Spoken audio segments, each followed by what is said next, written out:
Hello, good morning, and welcome to Channels of Good News Africa here in Abundant Life Studio. If you know, my name is Adia James. You can call me Adia Grace. Yes, we are still on our singles program. I want to ask this question: what about courtship? We almost left this aside. Yes, is it right for young people who are about to get married to go into courtship? How long are we going to stay in courtship before we finally say I do and I do? We see in the Bible, it's not in all cases that marriages were celebrated during or that people get married when they were in courtship. Example, somebody like Rebecca never went into a long courtship. Rebecca just met Eliezer, and before you know, introduction took place, the marriage took place, and all of that. The life of the Rachel, we see that Jacob went into a very long courtship. The first courtship was 7 years.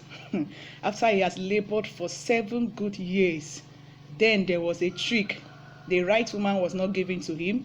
He went into another courtship for another 7 years in labor, 14 years labor before he could marry his 2 wives.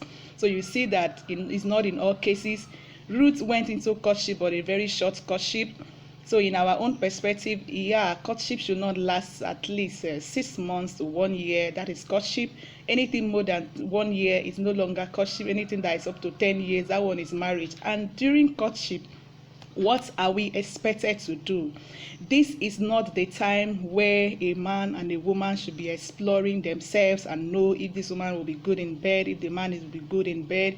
As Christians, the world can do that. We are not permitted to do that. During courtship, this is where we introduce our would-be spouse to our brothers and sisters, our family members. In fact, where we begin a close courtship is when the man has gone for introduction, not when the man is doing hide and seek, or 2 of you are doing hide and seek. When you're doing hide and seek, it shows that you are not yet sure that this is going to be your wife and this is going to be your husband. So during courtship, I said, don't go into sexual immorality. Don't try to see if this man is going to satisfy you on bed, if this woman is going to satisfy you on bed. Trust God that you're marrying the right person. Trust God that, in fact, go into medical, as we have already said.